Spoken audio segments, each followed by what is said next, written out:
எட்டும் போற்றப்படாமல் காத்து கிடக்கின்றன சிலரின் திறமைகள். சின்ன வயசுல சரியான கைடன்ஸ் இல்ல, அப்ப விட்டுட்டேன். இப்ப தோணுது ஜெயிக்கணும்னு. முடியாதா கோச்? அப்ப நாங்கெல்லாம் வேஸ்டா? எங்களெல்லாம் ஜெயிக்கவே முடியாதா? இந்த உலகத்துல முடியாதுன்னு எதுவுமே கிடையாதுடா. நல்லா பெர்ஃபார்ம் பண்ணா யாரும் யாரையும் ஜெயிக்கலாம்.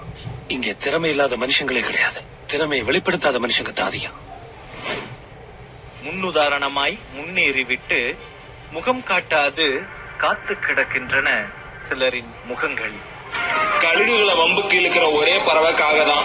ஆனா கழுகு காகங்களை எதிர்த்து ஒருபோதும் சண்டை போடுறதில்ல.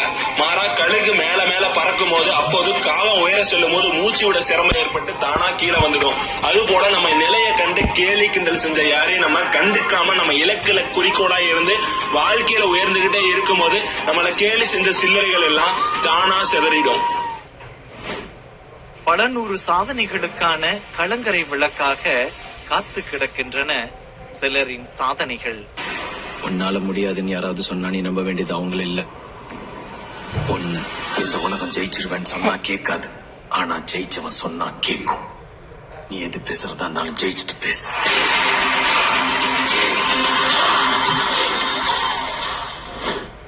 அரிதாரம் பூசாத அந்த முகங்களையும் அவர்தம் சாதனைகளையும் அவரின் திறமைகளையும் உங்கள் செவிவசம் கொண்டு வந்து சேர்க்கின்றது கோடை பண்பலையில் வெளியே வராத வெளிச்சங்கள்.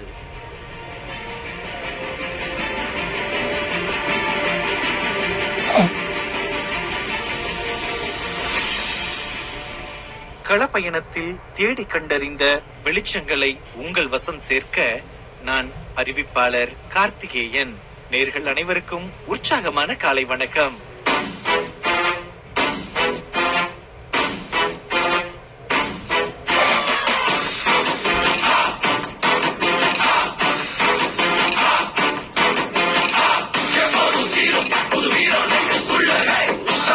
வராத வெளிச்சங்கள் நிகழ்ச்சியில ஒவ்வொரு வாரமும் ஒவ்வொரு துறையில் சத்தமில்லாமல் சாதித்துக் கொண்டிருக்கக்கூடிய சாதனையாளர்களை அடையாளப்படுத்தி காமிச்சுக்கிட்டு இருக்கோம். அந்த வரிசையில இந்த வாரம் நம்ம சந்திக்கக்கூடிய ஒரு நபர் போட்டித் தேர்வோடு தொடர்பு இருக்கக்கூடியவர். UPSC என்று சொல்லக்கூடிய மத்திய பணியாளர் தேர்வு வாரியம் கடந்த 2023ஆம் ஆண்டில் அதற்கான தேர்வை நடத்தியது. அந்த தேர்வில் அகில இந்திய அளவில் 250வது இடம் பெற்று வெற்றி பெற்றிருக்கக்கூடிய வெற்றியாளர் ஒருவரைத்தான் நாம் சந்திக்கவிருக்கின்றோம். யார் அவர் அப்படின்னு கேக்குறீங்களா? திருப்பூர் மாவட்டம் இடுவம்பாளையம் பகுதியை சார்ந்தவர் டாக்டர் தாரணி. அவரைத்தான் நாம் சந்தித்து பேசவிருக்கின்றோம்.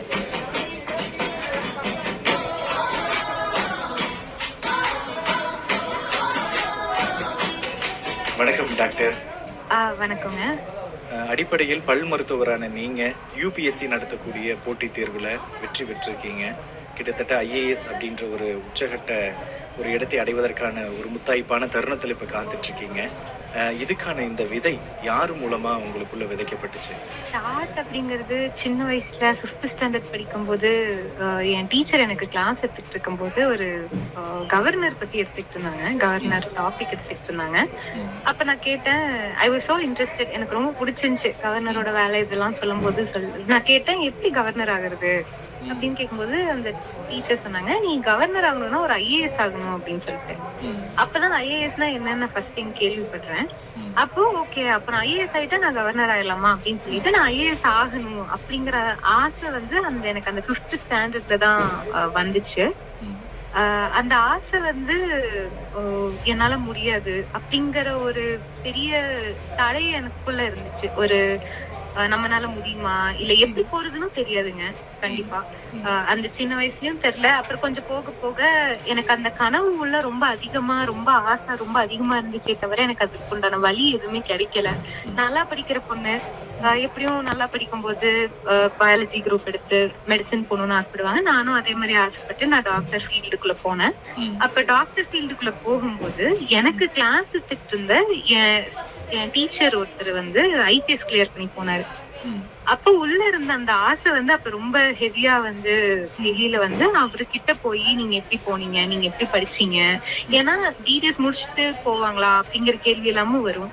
அவங்க MBS முடிச்சுட்டு போய் IPS போயிருக்காங்க, நீங்க எப்படி போனீங்க, நீங்க போன வழி என்ன ஏது எல்லாம் அவர்கிட்ட கேட்டு அதுக்கப்புறம் நானும் வந்து படிக்க ஆரம்பிச்சேன். நான் ஒரு 6 மாசம் ஒர்க் பண்ணிட்டு இருந்தேன். என் வீட்டுல கன்வின்ஸ் பண்றதுக்கும் எனக்கு அந்த அளவுக்கு நாட்கள் தேவைப்பட்டுச்சு. அதுக்கப்புறம் நான் வந்து ஃபுல் ஃபிளெஜ்டா வந்து IAS படிக்கிறதுல இறங்கி 4 வருஷம் ஆச்சுங்க. இப்போ 4வது வருஷம் நான் கிளியர் பண்ணிருக்கேன்.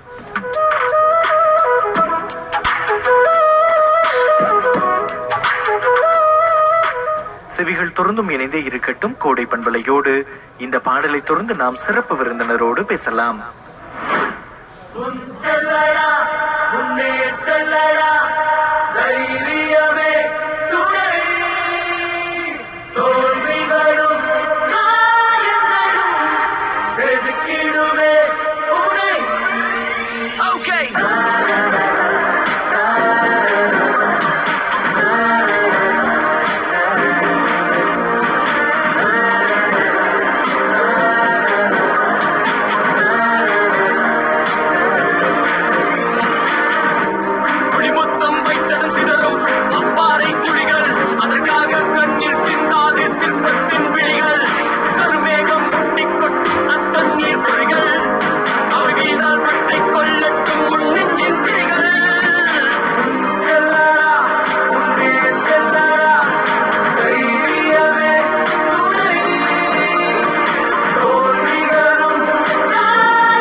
கார் ஹைவேல பிரேக் டவுன் ஆயிடுச்சுடா, என்ன பண்றதுனே தெரியல.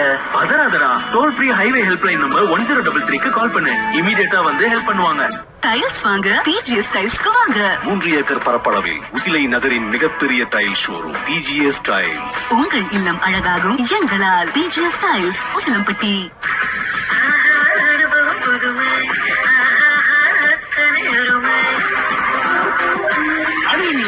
ராகி, பரப்பு, சோளம், கம்பு மற்றும் தினை சேமியா. அனில் ராகி சேமியா அனுபவிச்சு சாப்பிடுங்க, ஆரோக்கியமா சாப்பிடுங்க. நான் இப்போ திறமை மிக்க இன்ஜினியரா என்னோட லட்சியத்தை அடைஞ்சிருக்கேன்னா அதுக்கு காரணம் நான் படிச்ச ராசிபுரம் முத்தாயம்மாள் இன்ஜினியரிங் காலேஜ் தான். ஒழுக்கத்துடன் இணைந்த தரமான கல்வி, பிளேஸ்மெண்ட், அதோட அட்டானமஸ் காலேஜ் என்பதால கிடைக்கும் நிறைய திறமைகள். இப்படி சொல்லிக்கிட்டே போகலாம். Muthayammal engineering college, counselling code 261. கோடை பண்பலை 100.5 இன்று முற்பகல்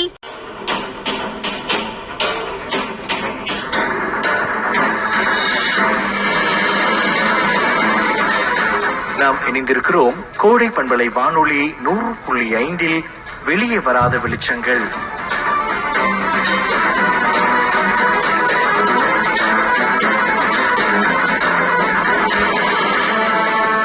இந்த வார நிகழ்ச்சியில் UPSC தேர்வில் வெற்றி பெற்றிருக்கும் வெற்றியாளர் டாக்டர் தாரணி அவர்களோடு நாம் பேசிக் கொண்டிருக்கின்றோம். தொடர்ந்து நாம் அவரோடு பேசலாம் வாங்க.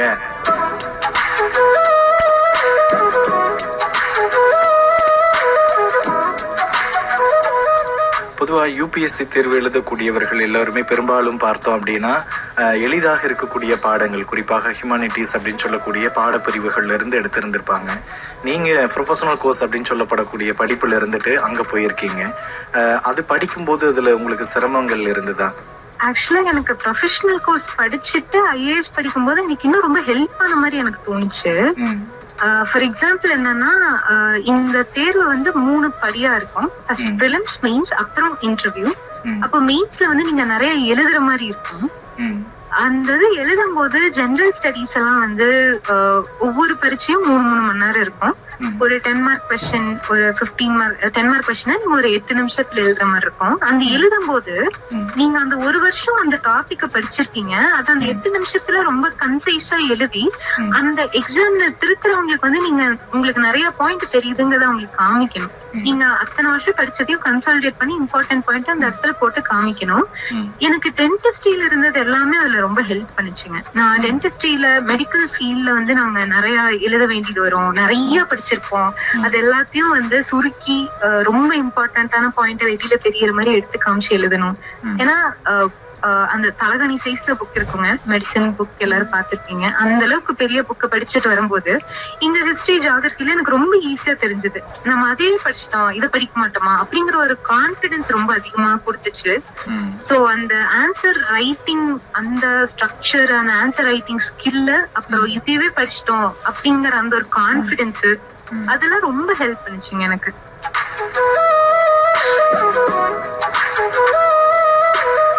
செவிகள் தொடர்ந்தும் இணைந்தே இருக்கட்டும் கோடை பண்பலையோடு. இந்த பாடலை தொடர்ந்து நாம் சிறப்பு விருந்தினரோடு பேசலாம்.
வச்சு சாப்பிடுங்க அனில் ரஸ்க் சாப்பிடுங்க.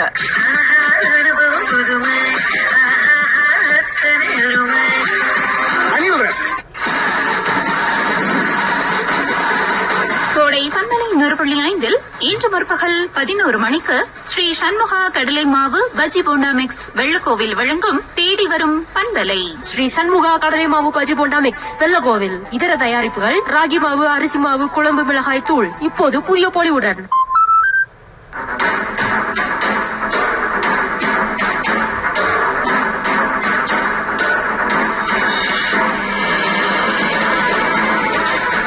நாம் இணைந்திருக்கிறோம் கோடை பண்பலை வானொலி 100.5 வெளியே வராத வெளிச்சங்கள்.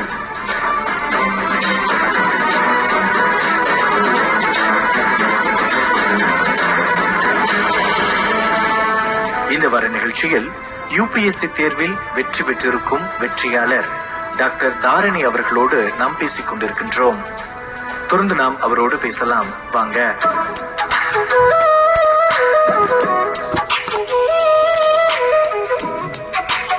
பொது அறிவு அப்படின்றது ரொம்ப முக்கியமானதுன்னு சொன்னீங்க. இந்த பொது அறிவு அப்படின்றது ஒரு கடல் மாதிரி. அந்த தேர்வுக்கு, முதல்நிலை தேர்வுக்கு உங்களை எப்படி நீங்க தயார் செஞ்சுக்கிட்டீங்க? இப்போ கடலை ஃபுல்லா வந்து நம்ம படிக்கணும் அப்படின்னு நினைச்சா அது முடியாதுங்க. யூபிஎஸ்சியும் அந்த அளவுக்கு எக்ஸ்பெக்ட் பண்ணல. அவங்க வந்து ஒரு செட் ஆஃப் சிலபஸ் கொடுத்துருவாங்க. இப்போ பிரிலிம்ஸை பொறுத்த வரைக்கும் ஒரு ஹாஃப் பேஜுக்கு ஒரு சிலபஸ் கொடுத்துருவாங்க. மெயின்ஸை பொறுத்த வரைக்கும் சிலபஸே வந்து 5 பேஜுக்கு இருக்கும். இது போக ஆப்ஷனலுக்குன்னு மட்டும் தனியா 5 பேஜுக்கு சிலபஸ் பாயிண்ட்ஸ் கொடுத்துருப்பாங்க. சோ நீங்க இததான் படிக்கணும் அப்படின்னு சொல்லிட்டு அவங்க சொல்லிடுவாங்க. இது போக வந்து நாட்டுல இருக்க கரண்ட் அஃபேர்ஸ், நம்ம நாட்டோட கரண்ட் அஃபேர்ஸ், உலகத்துல நடக்கிற ரொம்ப இம்பார்ட்டன்டான விஷயம், அது நம்ம நாட்டுக்கு சம்பந்தப்பட்ட விஷயமா இருக்கும், ஏதாவது இல்ல நம்ம ஏதாவது கத்துக்கிற மாதிரி இருக்கும். அந்த மாதிரி ரொம்ப இம்பார்ட்டன்டான கரண்ட் அஃபேர்ஸ் மட்டும் தான் தேவைப்படும். ஃபர்ஸ்ட் வந்து நான் ஒரு பெரிய தப்பு பண்ண என்னன்னா, முன்னாடி எல்லாம் வந்து ஒரு இம்ப்ரெஷன் இருக்கும். இப்ப ஐஏஎஸ் படிக்க போறாங்க அப்படின்னா ஒவ்வொரு தலைநகரத்தோட பேரு, ஒவ்வொரு கண்ட்ரி அதோட ஹெட் குவார்டர்ஸோட பேரு அதெல்லாம் வந்து மனப்பாடம் பண்ணணும் அப்படிங்கிற மாதிரி எல்லாம் சொல்லுவாங்க. இந்த ஜூனியர் ஐஏஎஸ் எக்ஸாம்ஸ் எல்லாம் வந்து சின்ன வயசுல இருக்கும்போது இந்த மாதிரிதான் இருக்குங்க. அப்ப நான் என்ன பண்ணேன், நானும் வந்து அந்த மாதிரிதான் இருக்கும் போல அப்படின்னு சொல்லிட்டு நான் மனப்பாடம் பண்ற எக்ஸாம் அப்படின்னு தான் நான் நினைச்சிட்டு இருந்தேன். ஆனா இந்த எக்ஸாம் அப்படி கிடையாது. நீங்க வந்து இந்த மினிஸ்டரோட பேர் என்ன, இந்த ஹவுசிங் அண்ட் அர்பன் அஃபேர்ஸோட மினிஸ்டர் பேர் என்ன அப்படி எல்லாம் கேட்க மாட்டாங்க. ஆனா கான்செப்சுவல் வைஸ் கேட்பாங்க ரொம்ப. அதாவது இப்படி ஒரு ஸ்கீம் போட்டிருக்காங்க, அந்த ஸ்கீம்னால என்னென்ன பெனிஃபிட்ஸ் வந்துச்சு, இல்ல இப்ப எர்த்குவேக் எல்லாம் வருது, இல்ல வல்கானிக் ஆக்டிவிட்டி வருதுன்னா அந்த வல்கானோல இருந்து வெளியில வர அந்த கேசஸ் பேரெல்லாம் என்ன அப்படின்னு கேட்பாங்க. இப்ப அந்த கேசஸ் பேர்லாம் நமக்கு எதுக்கு தேவைன்னா, அதுல இருந்து வர கேஸ்னால என்ன எஃபெக்ட் வருது அப்படின்னு சொல்லிட்டு நம்ம பாலிசி மேக்கிங் எல்லாம் பண்ணும்போது நமக்கு அந்த நாலேஜ் இருந்தாதான் நம்ம அந்த ஆக்ஷன் எடுக்க முடியும். கிரீன் ஹவுஸ் கேஸ் பத்தி, இப்போ என்ன டெம்பரேச்சர் இருக்கு, அப்புறம் வந்து இப்ப புதுசா வந்து டீஃபாரஸ்டேஷன் எல்லாம் ரொம்ப அதிகமாயிட்டு இருக்க நம்ம வந்து அர்பன் ஏரியாஸ்ல பாத்தீங்கன்னா இப்போ ஹீட் வேவ்க்காக எல்லா பக்கம் அந்த நிழல் குடை போட்டிருக்காங்கல்ல. அப்ப வந்து இப்போ பிரஸிங் டாபிக்கா வந்து யூபிஎஸ்சில கேக்குற கேள்வி என்ன மாதிரி இருக்குன்னா, இந்த அர்பன் ஏரியாஸ்ல ஃபாரஸ்ட் எப்படி வளர்த்தலாம் அப்படிங்கிற மாதிரி மியாவாக்கி மெத்தட், அதெல்லாம் வந்து நம்ம அந்த கான்செப்ட் புரிஞ்சு இப்போ நம்ம நாட்டுக்கு என்ன தேவை, இந்த மாதிரி ஒரு நியூஸ்ல இருக்கு, இதுல இருந்து எந்த மாதிரி கொஸ்டின் கேட்கலாம் அப்படின்னு சொல்லிட்டு நம்ம பார்த்து படிச்சாவே போதும். அப்ப அந்த கடல் வந்து கொஞ்சம் சுருங்க ஆரம்பிக்கும். அப்புறம் நம்மனால வந்து நம்மளும் ஒரு ஹியூமன் தானே, நம்மளாலையும் ஒரு அளவுக்கு தான் படிக்க முடியும், அதுக்கு மேல படிக்க முடியாது. ஸோ இந்த பேசிக்கான என்சிஆர்டி புக்ஸ், இப்போ ஹிஸ்டரினா சில ஸ்டாண்டர்ட் புக்ஸ் இருக்கும், அந்த மாதிரி சில ஸ்டாண்டர்ட் புக்ஸ், இது போக கரண்ட் அஃபேர்ஸ், நாட்டுல இப்ப என்ன நடக்குது அப்படிங்கறத மட்டும் நம்ம நல்லா படிச்சு வச்சுட்டாலே போதும், நம்ம ஈஸியா டேக்கிள் பண்ணிடுவோம்.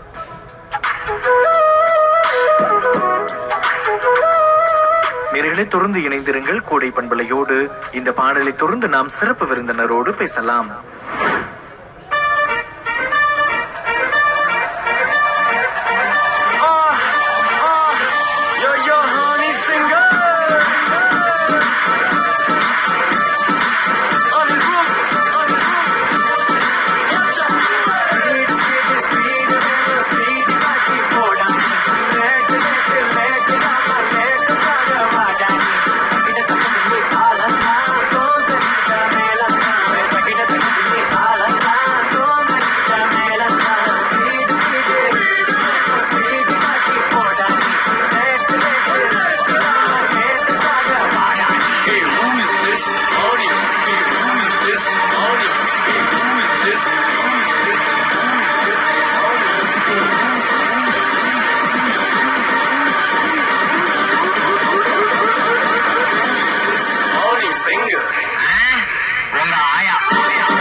बज रही है तेरी baby Kolaveri tune from Mumbai to Marina से लेके करीना सबके BBM पे bring hey who is this welcome to Chennai எங்க ஊரு இந்த ஊரு புடித நாங்க தாறு மாறு ஃபர்ஸ்ட் மாத்தி யாரு அவன் சூப்பர் ஸ்டார் கவிதைக்கு யாரு பாரதி யாரு இங்கிலீஷ் பாடத்துல இது தமிழ் படம் அதனால எங்க கிட்ட பேசிக்கிட்டா அவ்வளவுதான் இங்கிலீஷ் பேசினாலும் தமிழண்டா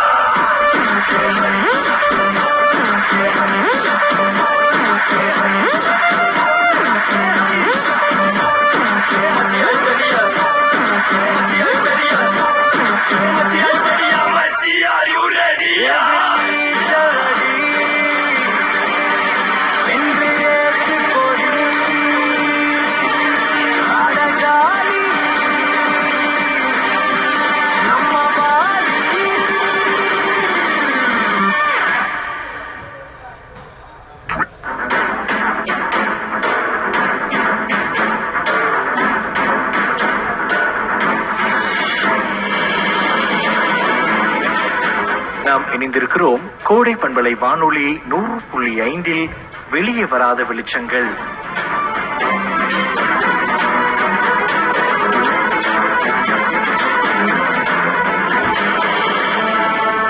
இந்த வார நிகழ்ச்சியில் UPSC தேர்வில் வெற்றி பெற்றிருக்கும் வெற்றியாளர் டாக்டர் தாரணி அவர்களோடு நாம் பேசிக் கொண்டிருக்கின்றோம். தொடர்ந்து நாம் அவரோடு பேசலாம் வாங்க.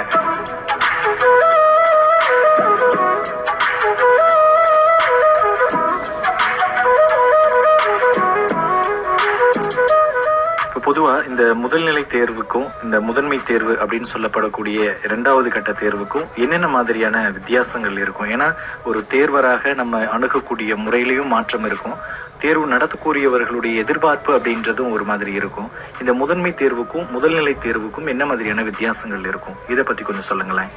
ஓகே, டெஃபினட்டாங்க. இப்போ ப்ரிலிம்ஸை பொறுத்த வரைக்கும் அது வந்து MCQ பேஸ்டா இருக்கும். ஒரு கேள்வி கொடுத்துருவாங்க, 4 ஆப்ஷன்ஸ் கொடுப்பாங்க. அதுல நீங்க ஒரு ஆப்ஷனை வந்து நீங்க சூஸ் பண்ணி OMR ஷீட்னு கொடுத்துருப்பாங்க. அதுல நீங்க வந்து அந்த சர்க்கிளை வந்து உள்ள ஷேட் பண்ற மாதிரி இருக்கும். ஸோ ஃபுல்லா 100 MCQs வந்து கொடுத்துருவாங்க. அது வந்து நீங்க 2 மணி நேரத்துல எழுதணும் ப்ரிலிம்ஸை பொறுத்த வரைக்கும். இப்ப நீங்க எழுதுறது வந்து ஒரு கம்ப்யூட்டர் திருத்த போகுது. இப்போ வந்து அந்த கம்ப்யூட்டர் திருத்த போதுன்னா அந்த மறக்காம அந்த சர்க்கிள் ஷேட் பண்றதெல்லாம் பார்த்து ஷேட் பண்ணும், கொஞ்சம் மாறிடக்கூடாது. அப்புறம் நீங்க வந்து இப்ப எக்ஸாம் புக்லெட்லயும் மார்க் பண்ணக்கூடாதுன்னு சொல்லுவாங்க. அதனால பார்த்து அந்த இடத்துல அந்த OMR ஷீட்ல நம்ம பார்த்து மார்க் பண்றது ரொம்ப முக்கியம். இது வந்து ப்ரிலிம்ஸுங்க. இப்போ ப்ரிலிம்ஸை பொறுத்த வரைக்கும் நம்ம MCQ பேஸ்டா படிக்கிறங்காட்டி நம்ம அந்த கேள்விய வந்து ஏதாவது ஒரு பக்கம், அந்த இன்ஃபர்மேஷனை ஏதாவது ஒரு பக்கம் நம்ம படிச்சிருந்தோம்னா நம்மளால ஓரளவுக்கு ஈஸியா அட்டென்ட் பண்ண முடியும். அதே சமயம் கான்செப்சுவல் கிளாரிட்டியும் ரொம்ப தேவைப்படும் ப்ரிலிம்ஸை பொறுத்த வரைக்கும். மெயின்ஸை பொறுத்த வரைக்கும் அப்படின்னா கான்செப்சுவல் கிளாரிட்டி மஸ்ட். அது அப்படியே அடுத்த முதன்மை தேர்விலும் தேவைப்படும். இது போக என்னன்னா 9 பரீட்சை எழுதுவீங்க, 2 லாங்குவேஜ் பேப்பர், ஒன்னு வந்து இங்கிலீஷ் எழுதுவீங்க, இன்னொன்னு வந்து தமிழோ நீங்க வேற என்ன மதர் டங்கோ அந்த லாங்குவேஜ் எழுதுவீங்க. இது போக வந்து 4 ஜெனரல் ஸ்டடீஸ் பேப்பர் இருக்கும். அது போக ஒரு எஸ்ஏ பேப்பர் இருக்கும். அப்புறம் 2 ஆப்ஷனல் பேப்பர். ஆப்ஷனல் பேப்பர்ங்கிறது வந்து நீங்க உங்களுக்கு என்ன சப்ஜெக்ட்ஸ் பிடிச்சிருக்கோ, யூபிஎஸ்சி சில சப்ஜெக்ட்ஸ் வந்து கொடுத்துருவாங்க. அதுல உங்களுக்கு என்ன சப்ஜெக்ட்ஸ் பிடிச்சிருக்கோ, நீங்க ஏதாவது படிச்சது உங்களுக்கு வருது அப்படின்னா அது எடுத்துக்கலாம். இல்ல வந்து வேற ஏதாவது எனக்கு இது ரொம்ப பிடிச்சிருக்கு, நான் வந்து இதை வந்து ஆனா என்னோட டிகிரியில படிக்கல அப்படின்னா கூட உங்களுக்கு என்ன சப்ஜெக்ட்ஸ் பிடிச்சிருக்கோ நீங்க சூஸ் பண்ணிக்கலாம். நான் வந்து ஹிஸ்டரியை தேர்ந்தெடுத்தேன். அதே ஆப்ஷனல் பேப்பரை நான் எடுத்து எழுதினேன். இந்த 9 பரீட்சையுமே நீங்க 3 மணி நேரம் எழுதுற மாதிரி இருக்கும். ஒவ்வொரு பரீட்சையும் 3 மணி நேரம் எழுதுற மாதிரி இருக்கும். சோ நீங்க நிறைய எழுதணும். ஒரு GS1 பொறுத்த வரைக்கும் ஒரு 20 கேள்வி கொடுத்துருவாங்க. அந்த 20 கேள்வியும் வந்து நீங்க 3 மணி நேரத்துல எழுதி முடிக்கணும். ஒரு பேப்பர் வந்து 250 மார்க் வரும். லாங்குவேஜ் பேப்பர் மட்டும் 300 மார்க் வரும். அந்த 300 மார்க் வந்து குவாலிஃபைங் பேப்பர் தான். அந்த 2 பேப்பரும் தமிழும் இங்கிலீஷும் குவாலிஃபைங் பேப்பரா இருக்கும். இதே மாதிரி நான் சொல்ல மாட்டேன், ப்ரிலிம்ஸ்ல வந்து 2 இருக்கும். ஒன்னு வந்து காலையில ஜெனரல் ஸ்டடீஸ் எழுதுவீங்க, அது 200 மார்க்கு. அடுத்து மத்தியானம் வந்து CSATன்னு இருக்கும். அந்த மேக்ஸ், காம்ப்ரிஹென்ஷன் இதெல்லாம் அதுல வரும். அதுவும் 200 மார்க்குக்கு எழுதுவீங்க. சாயந்தரம் மத்தியானம் எழுதுற பரீட்சை வந்து 66 மார்க் வாங்கினீங்கன்னா நீங்க 200க்கு 66 வாங்குனீங்கன்னா நீங்க குவாலிஃபை ஆனீங்கன்னு அர்த்தம். அப்ப வந்து அந்த காலையில எழுதின ஜெனரல் ஸ்டடிஸ் பேப்பர் எடுத்து அந்த மார்க்க பொறுத்துதான் வந்து உங்களை தேர்ந்தெடுத்து மெயின்ஸுக்கு அனுப்புவாங்க. சோ மெயின்ஸுக்கு வந்ததுக்கு அப்புறம் அந்த 9 பரீட்சையில இந்த 2 பரீட்சை லாங்குவேஜ் பரீட்சை வந்து குவாலிஃபைங் பேப்பர். நீங்க இந்த குவாலிஃபைங் பேப்பர்ல நீங்க தேர்வானீங்கன்னா மட்டும்தான் மீதி 7 சப்ஜெக்ட் நீங்க எழுதிருப்பீங்க அதை எடுத்து திருத்தவே போவாங்க. சோ இது குவாலிஃபை ஆகி நீங்க அடுத்து போகும்போது அது 7 சப்ஜெக்ட்லயும் ஒவ்வொன்றும் 250 மார்க்குக்கு வரும். சோ அதை எழுதி முடிச்சுட்டு இதுல வந்து குவாலிஃபை ஆகிறவங்கள இன்டர்வியூ கூப்பிடுவாங்க. இந்த மெயின்ஸை பொறுத்த வரைக்கும் நீங்க நிறைய எழுத வேண்டியது இருக்குங்கிறங்காட்டி நீங்க எவ்வளவு படிக்கிறீங்களோ அதை எழுதுறதுக்கு நிறைய பிராக்டிஸ் பண்ணணும். அது பொதுவா மெயின்ஸ் எக்ஸாம் எழுதக்கூடியவர்கள் சொல்லக்கூடிய ஒரு பெரும்பாலான பதில்கள் என்ன அப்படின்னா, எனக்கு நேரம் அப்படின்றது போதல அப்படின்னு சொல்றாங்க. இந்த டைம் மேனேஜ்மெண்ட் அப்படின்றது இந்த முதன்மை தேர்வுல எவ்வளவு முக்கியமானது, அத நீங்க எப்படி லாபகமாக கையாண்டீங்க, இத பத்தி கொஞ்சம் சொல்லுங்களேன். ஓகேங்க, டைம் மேனேஜ்மெண்ட் ரொம்ப ரொம்ப முக்கியங்க. ஏன்னா நம்ம அந்த மெயின்ஸ் மார்க் தான் கடைசியில நீங்க என்ன ரேங்க் வாங்க போறீங்க அப்படிங்கறத தீர்மானிக்கிறோம். சோ நீங்க என்ன மைண்ட் செட்டில் போய் எழுதுவீங்கன்னா, நமக்கு தெரிஞ்ச எல்லாத்தையுமே நம்ம எழுதிட்டு வந்துடணும், ஒரு பாயிண்ட கூட விடக்கூடாது அப்படின்னு சொல்லிட்டு தான் நீங்க போய் எழுதுவீங்க. எல்லாரும் அப்படிதான் எழுதுவாங்க. அப்படி எழுதும் போது நீங்க ஒரு 2 பேஜ் தான் கொடுத்திருப்பாங்க. 2 பேஜுக்கு மேல அந்த கொஸ்டினுக்கு கொடுத்திருக்க மாட்டாங்க. நம்ம காலேஜ் எக்ஸாம்ஸ் மாதிரி அடிஷனல் ஷீட் வாங்கிலாம் எழுத முடியாது. ஒரு 10 மார்க்னா 2 பேஜ், 15 மார்க்னா 3 பேஜ், 20 மார்க்னா 4 பேஜ் அப்படிதான் இருக்கும். சோ அந்த 2 பேஜ்லயும் வந்து நீங்க நிறைய எழுதணும் அப்படின்னு சொல்லிட்டு ஒரு ஃபர்ஸ்ட் ஒரு 10 கொஸ்டினுக்கு நீங்க நிறைய எழுத ஆரம்பிச்சீங்கன்னா கடைசி 10 கொஸ்டின் எழுதுறதுக்கு உங்களுக்கு டைம் பத்தாது. சோ இந்த தப்பு தான் நிறைய பேர் பண்ணுவாங்க. நான் கூட என்னோட 3rd அட்டெம்ப்ட் இதே தப்பு தான் பண்ணினேன். ஆனா யூபிஎஸ்சி என்ன எதிர்பார்க்குதுன்னா, அந்த ஹால்ல ஒரு 400 பேர் போறாங்க அப்படின்னா அந்த 400 பேர்கிட்ட இருந்தும் அந்த ப்ரெஷரான சிச்சுவேஷனை நீங்க தாங்கிக்கிட்டு நீங்க இது வரைக்கும் படிச்ச அந்த எல்லாத்தையும் கன்சாலிடேட் பண்ணி எது இம்பார்ட்டன்ட்னு அவங்களுக்கு வந்து அதுல எழுதணும். நீங்க அந்த இம்பார்ட்டன்டான பாயிண்ட் எழுதுனீங்கனாலே போதும். நீங்க வந்து பேப்பரை ஃபுல்லா ஃபில் பண்ணி வச்சுட்டு ஃபுல்லா பேக்கா இருக்கணும் அப்படின்னு அவசியம் கிடையாது. ஆனா அந்த கொஸ்டின் என்ன கேக்குதோ அந்த கொஸ்டினை வந்து நல்லா புரிஞ்சுக்கிட்டு நீங்க அட்ரஸ் பண்ணிட்டு வந்தாலே போதும். சோ ஆப்வியஸா நிறையவும் எழுதணும். ஏன்னா மத்தவங்களோட நம்ம அதிகமா மார்க் வாங்கணும்னா நம்ம அவங்களோட கொஞ்சம் அதிகமா பாயிண்ட்ஸ் காமிக்கணும் அந்த எக்ஸாமினருக்கு. அதுக்கு வந்து நான் என்ன பண்ணேன்னா, லெசன் எல்லாம் எழுதும் போது கொஞ்சம் கை எழுதுறதுக்கு வந்து கஷ்டமா இருக்கும், ஸ்பீடா எழுத முடியாது. அதனால பெண்ணை வந்து நான் ஃபர்ஸ்ட் மாத்தினேன். அது ரொம்ப ரொம்ப ஒரு பெரிய சேஞ்ச் கொடுத்துச்சு எனக்கு. சோ பெண்ணை மாத்தும் போது நமக்கு எழுதுறதுக்கு ஈஸியாவும் இருந்துச்சு. நான் B7 ஒரு பெண்ணு எடுத்து எழுதினேன். பைலட் பென்ல சில பேர் எழுதுவாங்க, எது வேணாலும் யூஸ் பண்ணிக்கலாம். அது எனக்கு ஸ்பீடு கொடுத்துச்சு. சோ ஸ்பீடு வர ஆரம்பிக்கும் போது நம்ம இந்த ஸ்பீட்ல எழுதும் போது இந்த பாயிண்ட்ஸ் எல்லாம் எழுத முடியும் அப்படின்னு சொல்லிட்டு நீங்க தெரிஞ்சுக்கிறதுக்கு நிறைய பிராக்டிஸ் பண்ணுங்க. பிராக்டிஸ் பண்ணும்போது உங்களுக்கு அப்படியே டைம் மேனேஜ்மெண்ட்டும் வர ஆரம்பிச்சிடும். இந்த கொஸ்டினுக்கு வந்து இவ்வளவு எழுதினாதான் நான் வந்து இந்த பேப்பரை முடிக்க முடியும் அப்படிங்கிற அந்த ஒரு ஐடியாவும் உங்களுக்கு வர ஆரம்பிச்சிடும். எல்லாமே பயிற்சி தான் நேர மேலாண்மையை நம்ம கைவசம் கொடுக்கும். ஆமாங்க, பயிற்சி. செவிகள் தொடர்ந்தும் இணைந்தே இருக்கட்டும். கோடை பண்பலையோடு இந்த பாடலை தொடர்ந்து நாம் சிறப்பு விருந்தினரோடு பேசலாம்.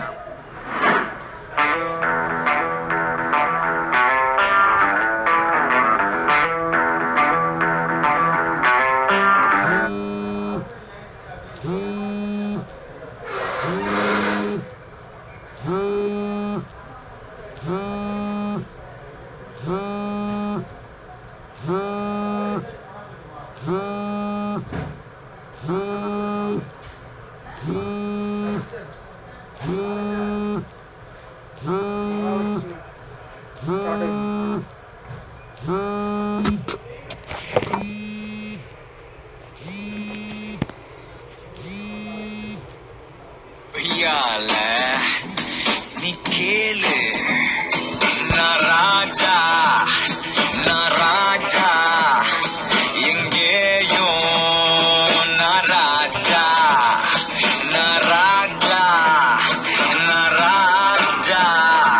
எப்போதும் நான் ராஜா. தொட்டா நீ பொடி தாண்டா, சுட்டா எரிமலை தாண்டா, நொடியில் இடி வேண்டா வாடா. பூமிய மாத்தி சட்ட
மட்டும் ஆளு என் உலகம் வட்டம் இல்ல புலியா நீயும் ஆனா தினம் ஆட்ட அடிக்கணும் கொல்ல சத்தம் திட்டம் எல்லாம் நான் எப்பவும் மதிச்சது இல்ல சுட்டு தள்ளிட்டு போவேன் அத வேற என்ன சொல்ல இங்கேயும் எப்போதும் முதல் அடி அடிப்பது நான் தான் அப்போதே சாவாண்டா மறு அடி அடிப்பது வீண்டா தொட்டா இப்பொறி தாண்டா சுட்டா எரிமலை தாண்டா நொடியில் இடி இடிப்பேண்டா வாடா பூமிய மாத்தி சட்ட காலரை ஏத்தி வந்தா சாத்து சாத்தி வாடா soldier in a war like a leader I'm raw hero of the fall Raja Hey mama, you want to hate me?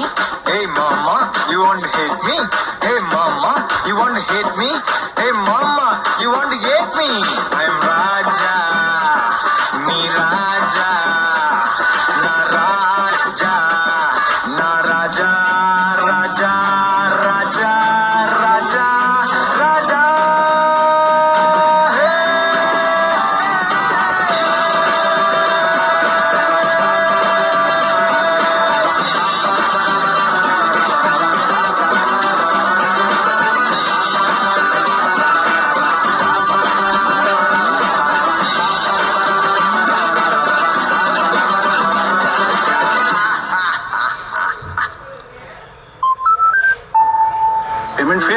Payment fail ஆனா பணம் டெபிட் ஆயிடுச்சு போச்சு உழைச்சு சம்பாதிச்ச பணம் திரும்ப கிடைச்சிரும் வருத்தப்படாதீங்க சார் ஒருவேளை டிஜிட்டல் டிரான்சாக்சன் ஃபெயில் ஆகி உங்க அக்கவுண்ட்ல இருந்து பணம் டெபிட் ஆயிருந்தா பேங்க் குறிப்பிட்ட நேரத்துல உங்க பணத்தை திரும்ப தரணும் தரலைன்னா இழப்பீடு கிடைக்க வழி இருக்கு இல்லைன்னா ஆர்பிஐயின் ஓம்பட்ஸ்மேன் கிட்ட புகார் பண்ணுங்க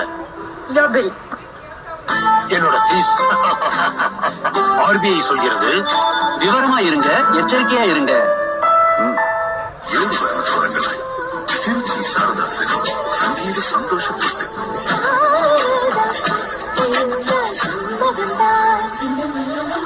மச்சான் புதுசா ஒரு ட்ரேடிங் ஆப் வந்திருக்கு 2 நாள்ல 5 லட்சாதிபதி. டேய் முதல்ல அது கவர்மெண்ட் சர்டிஃபைட் செபி ரெஜிஸ்டர்ட் ஆப்பான்னு பாரு அன்ஆத்தரைஸ்ட் ஆப்ல இன்வெஸ்ட் பண்ணா அதோ கதிதான். என்னங்க விஷயம் தெரியுமா?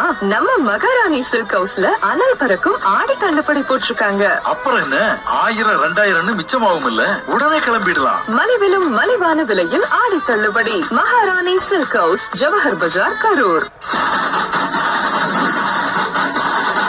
கோடை பந்தலை 100.5 இன்று முற்பகல் 11 மணிக்கு ஸ்ரீ சண்முகா கடலை மாவு பஜ்ஜி போண்டா மிக்ஸ் வெள்ளக்கோவில் வழங்கும் தேடி வரும் பண்பலை. ஸ்ரீ சண்முகா கடலை மாவு பஜ்ஜி போண்டா மிக்ஸ் வெள்ளக்கோவில் இதர தயாரிப்புகள் ராகி மாவு, அரிசி மாவு, குழம்பு மிளகாய் தூள் இப்போது புதிய பொலிவுடன்.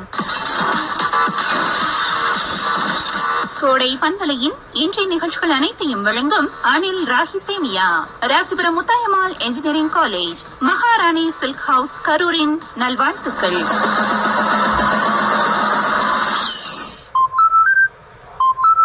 நான் இப்போ திறமை மிக்க இன்ஜினியரா என்னோட லட்சியத்தை அடைஞ்சிருக்கேன்னா அதுக்கு காரணம் நான் படிச்ச ராசிபுரம் முத்தாயம்மாள் இன்ஜினியரிங் காலேஜ் தான். ஒழுக்கத்துடன் இணைந்த தரமான கல்வி, பிளேஸ்மெண்ட், அதோட அட்டானமஸ் காலேஜ் என்பதால கிடைக்கும் நிறைய திறமைகள் இப்படி சொல்லிக்கிட்டே போகலாம். Muthayammal engineering college, counselling code 2610.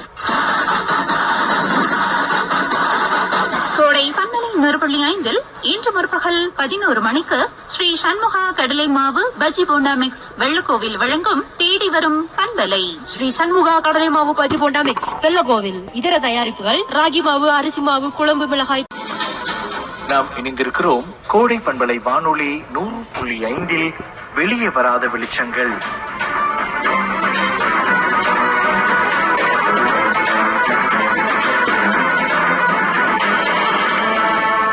இந்த வார நிகழ்ச்சியில் யுபிஎஸ்சி தேர்வில் வெற்றி பெற்றிருக்கும் வெற்றியாளர் டாக்டர் தாரணி அவர்களோடு நாம் பேசிக் கொண்டிருக்கின்றோம். தொடர்ந்து நாம் அவரோடு பேசலாம் வாங்க.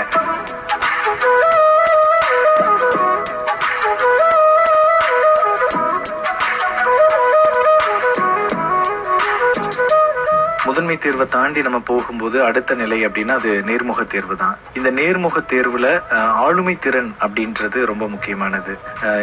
இந்த நேர்முக தேர்வு எப்படி எதிர்கொண்டீங்க? உங்களுக்கு என்ன மாதிரியான கேள்விகள் கேட்டாங்க? மற்றவர்கள் அந்த நேர்முக தேர்வை எப்படி கையாளணும் அப்படின்னு நினைக்கிறீங்க? இப்போ இன்டர்வியூவை பொறுத்த வரைக்கும் அவங்களோட அந்த இன்டர்வியூ நடத்துறவங்க கிட்ட யூபிஎஸ்சி என்ன கோரிக்கை வைக்குதுன்னா, நீங்க வர்ற கேண்டிடேட்ஸோட இம்பார்ட்டன்டான குவாலிட்டிஸ் இருக்கும் இல்லைங்க, அவங்களுக்கு ஒரு பாசிட்டிவான ஒரு குவாலிட்டி இருக்கும்ல, அத அந்த 20 நிமிஷம் 30 நிமிஷத்துல நீங்க அவங்க கிட்ட இருந்து வெளியில எடுக்க ட்ரை பண்ணுங்க அப்படிங்கறதுதான் அந்த யூபிஎஸ்சி இன்டர்வியூ எடுக்க வரவங்களுக்கு யூபிஎஸ்சி சொல்றது. சோ அங்க இருக்கவங்களும் அந்த மாதிரிதான் கேள்வி எல்லாம் இருந்துச்சு. இப்போ நம்மளுக்கு நம்மளை பத்தி ஃபர்ஸ்ட் தெரிஞ்சிருக்கா, ஃபர்ஸ்ட் நம்மளுக்கு நம்மளோட பாசிட்டிவ் தெரிஞ்சாதான் நம்ம அதுல ஒர்க் பண்ணி நம்ம நாட்டுல நிறைய இதை ஏற்படுத்த முடியும். சோ நமக்கு நம்மளை பத்தி ஃபர்ஸ்ட் தெரிஞ்சிருக்கா, நம்ம ஊரை பத்தி தெரிஞ்சிருக்கா, நம்ம நாட்டை பத்தி தெரிஞ்சிருக்கா, ஒரு சில சிச்சுவேஷன் எல்லாம் கொடுக்கும்போது அந்த சிச்சுவேஷனை நம்ம எப்படி கையாள்வோம், இந்த பொண்ணையோ இந்த பையனையோ நம்ம கூட்டிட்டு போய் நம்ம ட்ரைனிங் கொடுத்தோம்னா நம்ம ஒரு நல்ல அதிகாரியா உருவாக்க முடியுமா, ஒவ்வொரு கஷ்டமான சூழ்நிலையா அவங்க எப்படி எதிர்கொள்றாங்க, இதெல்லாம் அவங்க ரொம்ப கான்சென்ட்ரேட் பண்ணி பாக்குறாங்க. என் இன்டர்வியூ எக்ஸ்பீரியன்ஸ் ஃபர்ஸ்ட் டைம் நான் டெல்லி போறேன். எனக்கு அந்த டைம் எனக்கு அவ்வளவு ஹிந்தி பேசவும் வராது. ஸோ எனக்கு கொஞ்சம் பயமா இருந்துச்சு, ரொம்பவே பயமா இருந்துச்சு. இங்க வீட்ல இருந்து நான் நிறைய மார்க் இன்டர்வியூஸ் கொடுத்தேன், டெல்லியில வேற இடத்துலாம் நிறைய பக்கம் கொடுத்தேன். வீட்ல இருந்து கொடுக்கும்போது எனக்கு அந்த இது தெரியலங்க. ஆனா அங்க ஃபர்ஸ்ட் டைம் டெல்லியில போய் அந்த அத்தனை பேர்த்த இன்டர்வியூ போறதுக்கு முன்னாடி வெயிட் பண்ற அந்த ஹால்ல உட்கார்ந்து அந்த பயத்துல போகும்போது எனக்கு கொஞ்சம் நான் ஆங்ஷியஸா இருந்தேன். ஆனா அவங்க ரொம்ப கார்டியலா இருந்தாங்க, ரொம்ப நல்லா கேள்வி எல்லாமும் ரொம்ப நல்ல கேள்விகளா இருந்துச்சு. முடிச்சுட்டு வரும்போதும் நல்லா சிரிச்ச முகத்தோட தான் வந்தேன். ஸோ இன்டர்வியூவை எதிர்கொள்றது அப்படிங்கிறது ஒண்ணு அந்த பயத்தை குறைச்சிக்கணும் அப்படிங்கிறது தான் என்னோட இதா இருக்கும் ஃபர்ஸ்ட் பாயிண்ட். ஏன்னா எல்லாரும் ஒரு பிரமிப்போட தான் போகும் அந்த யூபிஎஸ்சி இதுக்குள்ள போகும்போதே, இன்டர்வியூ ஹாலுக்குள்ள போகும்போதே. ஆனா அங்க இருக்கவங்க நம்மள காலையில தான் பாத்துப்பாங்க, ரொம்ப இதாதான் இருக்கும் அப்படிங்கறத மனசுல வச்சுட்டு போகணும். எப்படி வருமோ என்ன வருமோ, நம்ம வாழ்க்கை எதுதான் இருக்கு அப்படிலாம் பயப்படாம நம்ம கிட்ட இருக்கிற நல்லதை நம்ம வெளியில காமிச்சிட்டு வரணும், அவ்வளவுதாங்க.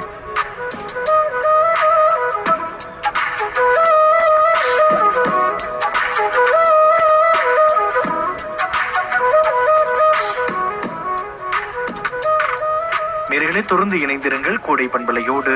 இந்த பாடலை தொடர்ந்து நாம் சிறப்பு விருந்தினரோடு பேசலாம். இழப்பதற்கு எதுவும் இல்லை நமது கையிலே, பெறுவதற்கு உலகம் உண்டு துணியும் பொழுதிலே, கலங்கி நின்று நடந்ததென்ன ஒன்றுமில்லையே, இடைவிடாத முயற்சி என்றும் பொய்த்ததில்லையே, துளைத்தது கிடைத்திடாமல் கிடைத்தது நடந்திடாமல், இலக்குகள் முடிவதில்லை தோற்பதில்லை வெற்றியே. ஜட ஜட ஜாட ஜாட ஜா, ஜட ஜட ஜாட ஜாட ஜா, ஜட ஜட ஜாட ஜாட ஜா.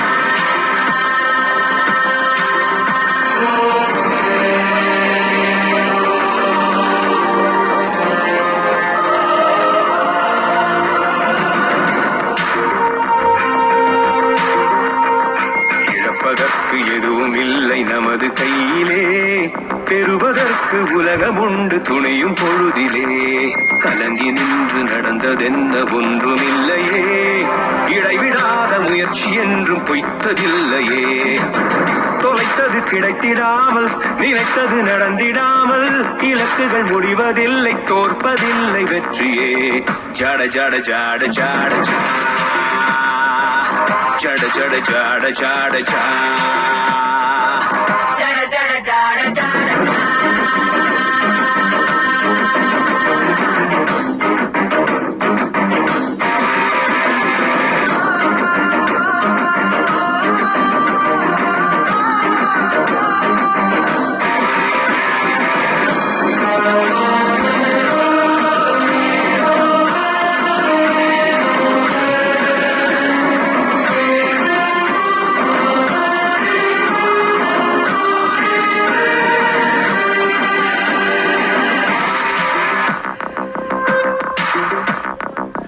உச்சம் என்பது எந்த நொடியும் நம்மை விழுங்கும், மறவாதே. உச்சம் என்பது எட்டும் வரையில் கண்கள் உறங்க நினையாதே.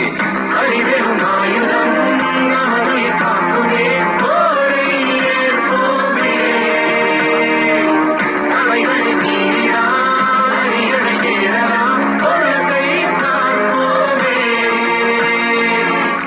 ஜட ஜட ஜட ஜட ஜட ஜட ஜட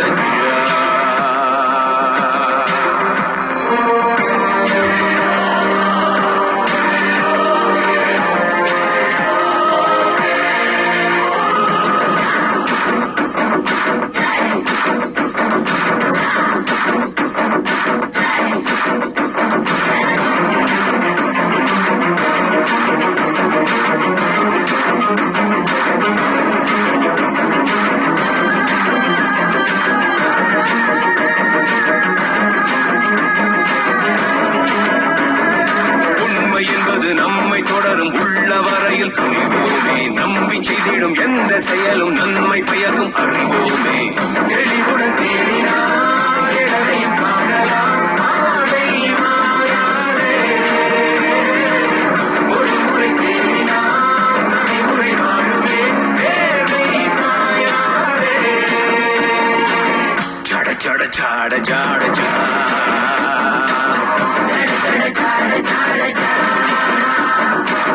ஜட ஜட ஜட ஜட ஜா ஜட ஜட ஜட ஜட ஜா ஜட ஜட ஜட ஜட ஜா ஜட ஜட ஜட ஜட ஜா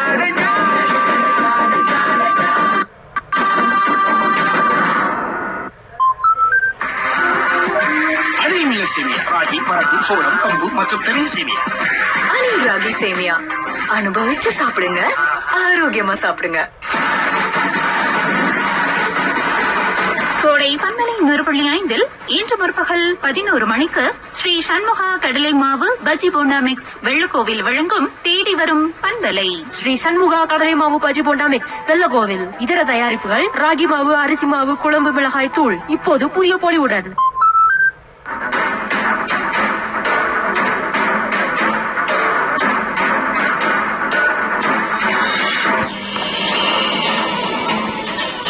நாம் இணைந்திருக்கிறோம் கோடை பண்பலை வானொலி 100.5 வெளியே வராத வெளிச்சங்கள். யூபிஎஸ்சி தேர்வில் வெற்றி பெற்றிருக்கும் வெற்றியாளர் டாக்டர் தாரணி அவர்களோடு நாம் பேசிக் கொண்டிருக்கின்றோம். தொடர்ந்து நாம் அவரோடு பேசலாம் வாங்க.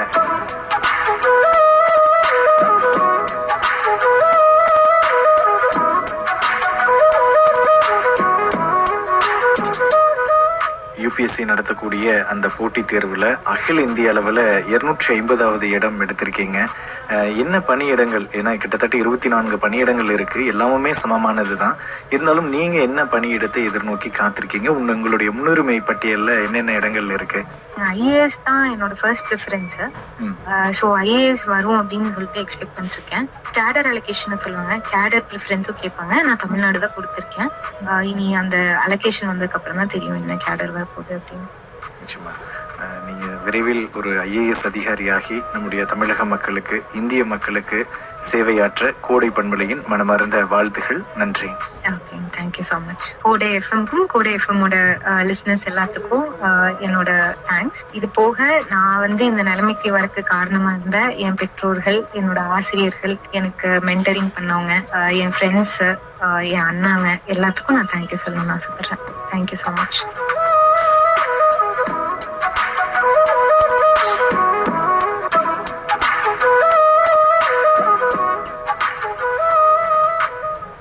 என்ன நண்பர்களே, இந்த வார நிகழ்ச்சியில் சிறப்பு விருந்தினராக கலந்து கொண்ட டாக்டர் தாரணி அவர்கள் பகிர்ந்து கொண்ட விஷயங்கள் உங்களுக்கு பயனுள்ளதாக இருந்ததா? உள்ளுவதெல்லாம் உயர்வுள்ளல், மற்றது தள்ளினும் தள்ளாமை நீர்த்து என்பார் வள்ளுவர்.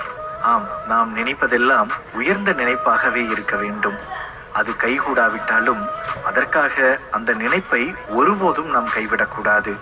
நம்மால் முடியும் என்கிற எண்ணமே நாம் அடைய நினைக்கும் இலக்கை அடைவதற்கான முதல் படியில் இருந்து நம்மை தூக்கிவிடும். நம்புவோம், வெற்றியாளர்கள் பிறப்பதில்லை, உருவாக்கத்தான் படுகிறார்கள்.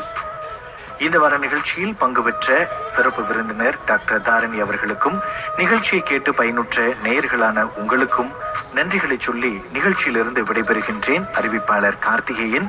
மீண்டும் வரும் திங்கட்கிழமை காலை 10 மணிக்கு ஒளிபரப்பாகவிருக்கும் சிறப்பு நிகழ்ச்சியில் நம் நிலையத்தின் முன்னாள் நிகழ்ச்சி பொறுப்பாளர்கள் நம் கோடி பண்பலையினுடனான தங்களுடைய நினைவலைகளை மீட்டி பார்க்கும் நிகழ்ச்சியில் உங்களை சந்திக்கின்றேன். அதுவரை நன்றி நண்பர்களே.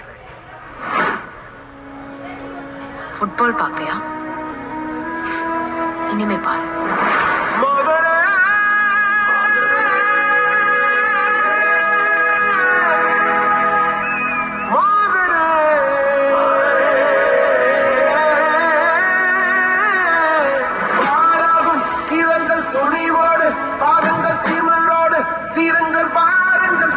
நாம செம்மையா வாழ்ந்து காட்டுறதுதான் நம்ம வாழவே கூடாதுன்னு நினைக்கிறவங்களுக்கு நாம கொடுக்குற பெரிய தண்டனை.